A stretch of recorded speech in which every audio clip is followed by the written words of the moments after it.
بسم الله الحمد لله والصلاة والسلام على رسول الله وعلى آله وصحبه ومن والاه أما بعد. The next subject that we'll cover inshallah is how to make amends for a sin that is between two human beings, or the rights of another human being has been usurped. ومن أحكامها أنها إذا كانت متضمنة لحق آدمي. What are the rulings if it comes down to a sin that was done that usurp the rights of another human being? أن يخرج التائب إليه منه إما بأذائه وإما باستحلاله منه بعد إعلامه به. The human being, they should do whatever they can to make amends for that wrong, either returning the right of that person, be it something tangible like their wealth or whatever harm was done to their physical body, or by seeking forgiveness from them and letting them know what was done, like if something was said about their integrity. إن كان حقا ماليا أو جناية على بدنه أو بدن موروثه. As for the right of one's wealth, and a crime was done on their body, as Allah subhanahu wa ta'ala explained in Surah Ma'idah, وَكَتَبْنَا عَلَيْهِمْ فِيهَا أَنَّ النَّفْسَ بِالنَّفْسِ, a life for a life, والأنف بالأنف والعين بالعين والأنف بالأنف والأذن بالأذن والعين بالعين والسن بالسن والجروح قصاص. A mouth for a mouth, an eye for an eye, a nose for a nose, an ear for an ear. So these ways it can be recompensed. كما ثبت عن النبي صلى الله عليه وسلم أنه قال: من كان لأخيه عنده مظلمة من مال أو عرض فليتحلل له اليوم قبل أن لا يكون دينار ولا درهم إلا الحسنات والسيئات. The Prophet said, peace be upon him, in the hadith narrated in Sahih Bukhari from Abu Hurairah, whoever has a grievance with their brother, let them settle it in this world and seek their pardon in this world before the day of judgment, where there will be no gold or silver exchange except good deeds and bad deeds.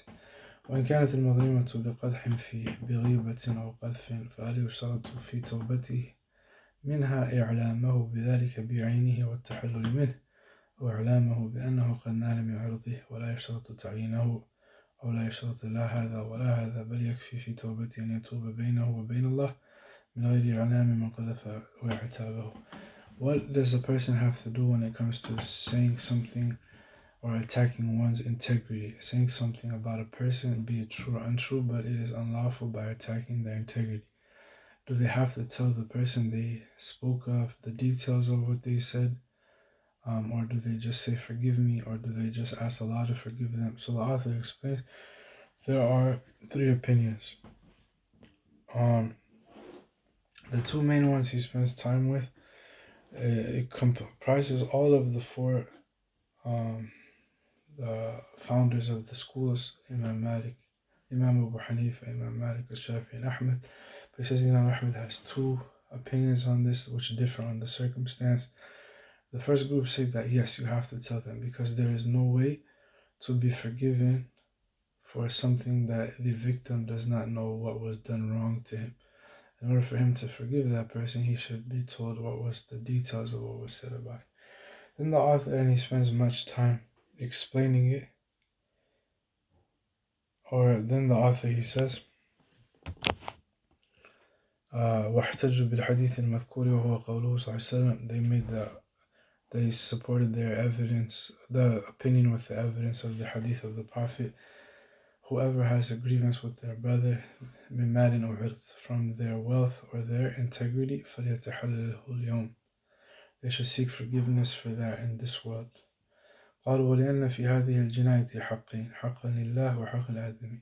Says for these crimes or wrongs, they have two rights that are usurped: one for Allah, one for the human being. فالتوبة منها بالتحلل الآدمي لأجل حقه. The tawbah of this is بتحلل الآدمي, is to seek forgiveness from the human being لأجل حقه, in proportion to his right. والندم فيما بينه وبين الله لأجل حقه, and the remorse is between he and Allah for the right of Allah subhanahu wa ta'ala. قالوا ولهذا كانت توبة القاتل لا تتم إلا بتمكين ولي الدم من نفسه. And they said that's why the repentance of the murderer is not complete except for him to for him بتمكين ولي الدم من نفسه, to give the right to the family of the deceased to either choose a life for a life, or if they want blood money. إن شاء اقتص وإن شاء عفا. If he wants, he gets his right by the life. And the rule of Sharia, it's not the person's opinion, but the life for a life, or if he wants, he can pardon. وكذلك توبة قاطع الطريق. Similarly is the repentance of the one who is a highway robber. والقول الآخر. And this will conclude this brief video or ruling.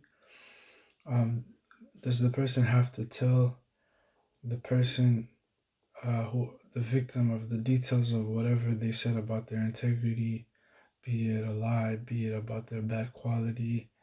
Do they have to tell that person the detail? And the author, he says, the other group, they do not require binding for somebody to say the details of whatever backbiting was said about them, or qadf, or if there was slander or attack on their integrity.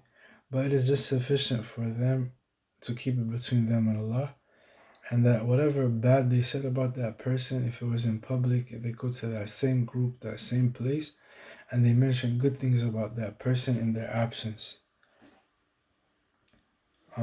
فيبدل غيبته بمدحه والثناء عليه وذكر محاسنه وقذفه بذكر عفته وإحصانه. He mentions he replaces the backbiting of that person by praising them and mentioning their good accolades and their good qualities.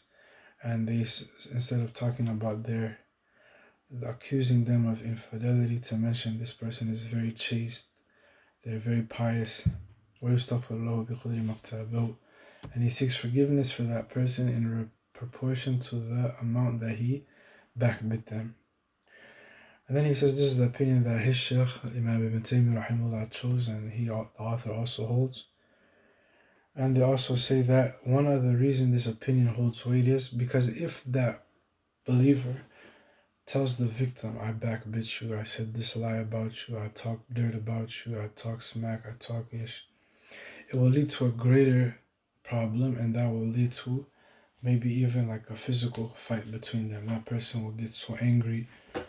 So it doesn't have a maslahah, it's not rectifying the situation. And then the author, he says, the difference between these two is that when you tell somebody the property that was taken from them, or the damage they did to their product or their belonging, then in comparison to speaking about their